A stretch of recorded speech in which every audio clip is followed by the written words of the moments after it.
There's a lot of talk about breaking through the matrix, and most everyone on a spiritual journey understands how important it is to create a new world.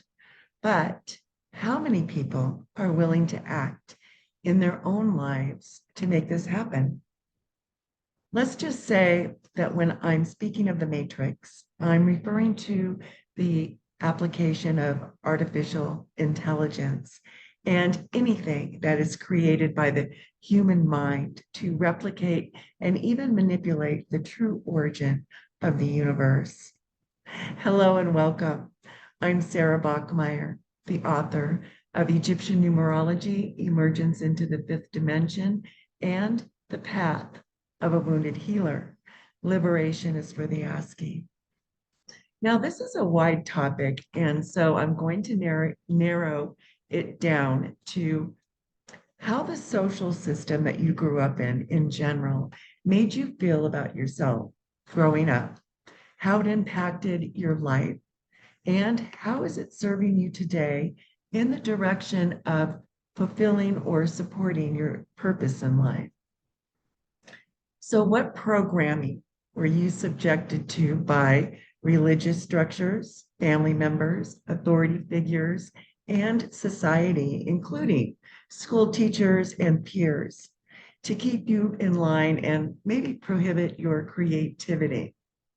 What stories did you buy into that affected the direction that you took in life? I'm going to stop here to interject that I'm not on a blame search, but rather a reality check. Everything happens for a reason. So let's just say that whatever road you took and how you got there was exactly how it was meant to be. And with self reflection today, we can use this information to better understand ourselves and help others to understand their journey. Now, a little backstory on this. This all came about because of a thought that I had the other day that really made me think. And the more that I pondered on the subject, I realized that it was necessary for me to readjust my memory and beliefs about myself. I'm sharing this with you because I know that I'm not alone in this situation. Many people that I work with have shared their stories of how they felt about themselves spiritually growing up, especially as a teenager. And I can truly relate to this on a personal level because in my adolescence, I was labeled a rebel, a difficult child, and treated as a dangerous teenager.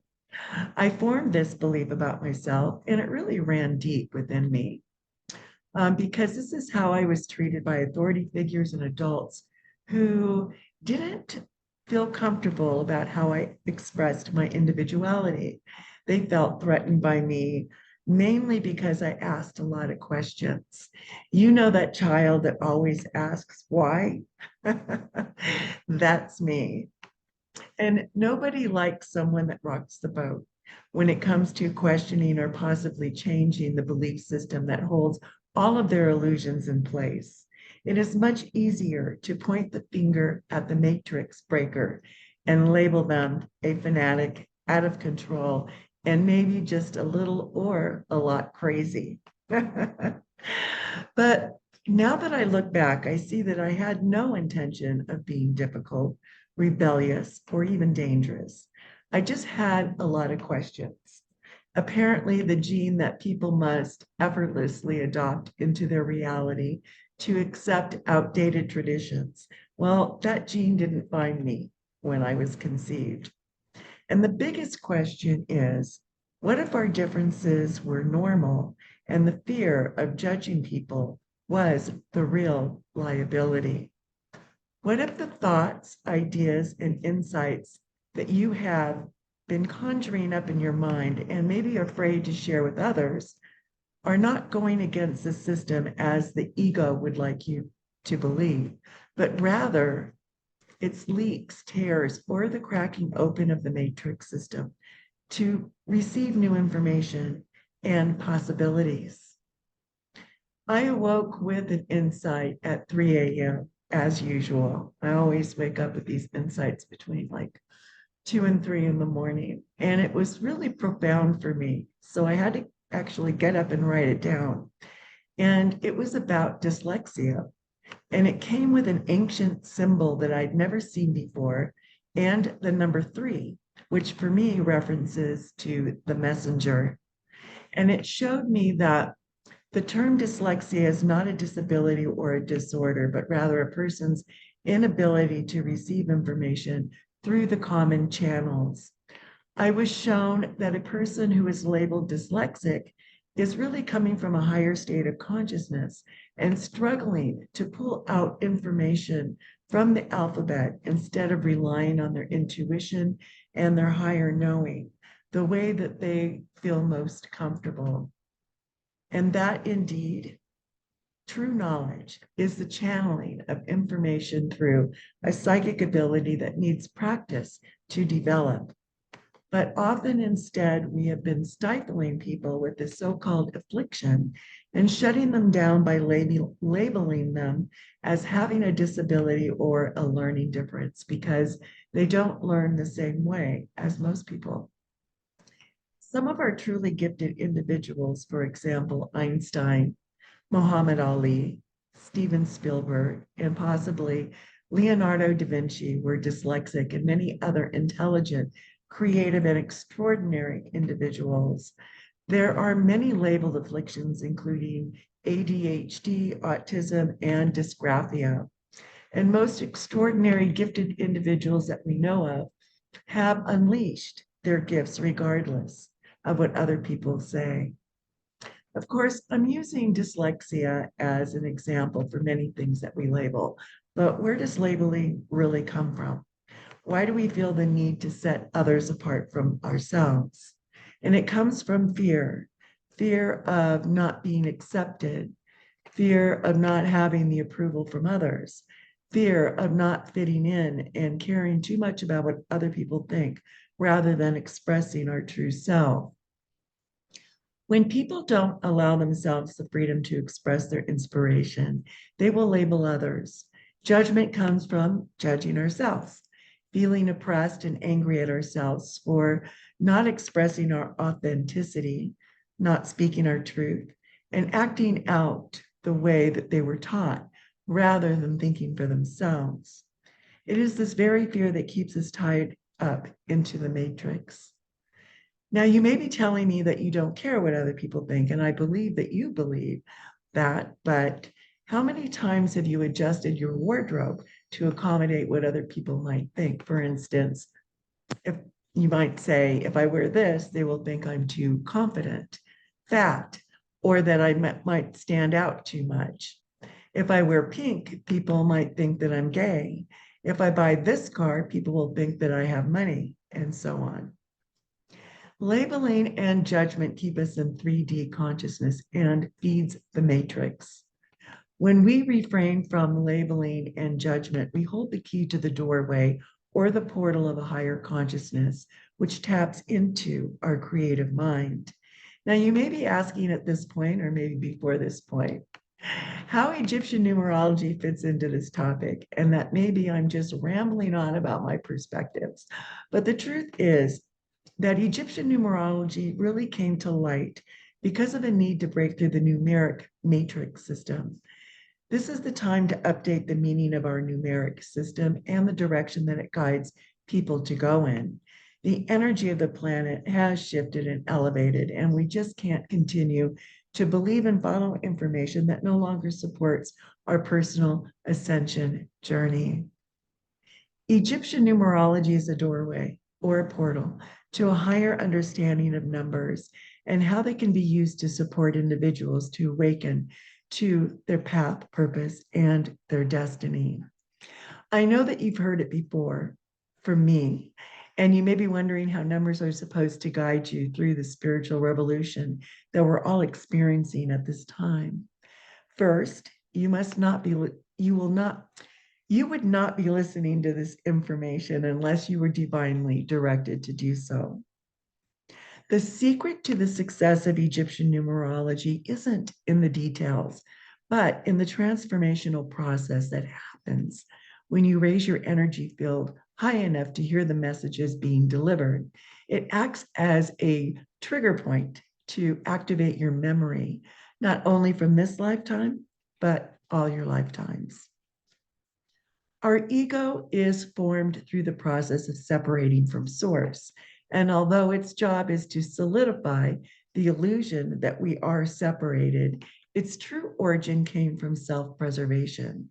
So to get back on track, we need to respect the illusion, but push through it. Being angry at a self-created mechanism such as our ego is a waste of time. If we created it, we can uncreate it or redirect it by reconnecting to our source light. For the past couple of years, I've been getting the message that it's time for us to be innovative in a big way. And this means listening to our inspired thoughts and feelings and learning to materialize these epiphanies into our physical world. We are being shown how to shatter the matrix by inventing new systems, products, and perspectives that help us to merge into a higher consciousness and to help others bridge their density into the light. Egyptian numerology is helping people to break through self-defeating beliefs and encouraging people to learn about why they came here. If you are attracted to Egyptian numerology, it's because there is a truth in what it stands for. People, masters, and light workers need help breaking through the matrix. And the purpose of Egyptian numerology, Emergence into the fifth dimension, is to guide you through this process. It's always been its purpose. People are coming to me because they need direction, but more accurately would be that they need help remembering their life mission. It has been bombarded with social norms, degrees, and certifications that can't help them move past what is coming and has been coming for quite some time. It's picking up momentum. You can probably feel it. What they have been taught conflicts with who they are and why they're here. And yes, it's really scary to break through the matrix because there isn't a lot of support out there for those with true inner vision. And people that rely, especially financially, on keeping the matrix in place are always going to push back. But it's time for us to awaken and materialize our true calling in life.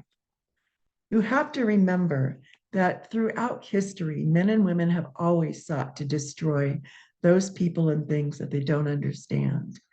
Fear of the unknown causes panic and emotional outrage. The true leaders and light warriors know that they would never live in a world of lies without trying to change things for the better. It's coded in your DNA. So I'm here to support you, encourage you, and help you see more clearly. You're not going crazy. You're being asked to step into a realm that very few people can see and experience. But you are here to feel the fear and do it anyway. Otherwise, you will never be satisfied, and nothing can quench your spiritual thirst and growth until you're willing to take that leap into the void. I have a few things that I can offer to help bridge the gap between where you are now and where you're destined to go. Next month, I'm going to be offering a free book study course on my book, Egyptian Numerology, Emergence into the Fifth Dimension.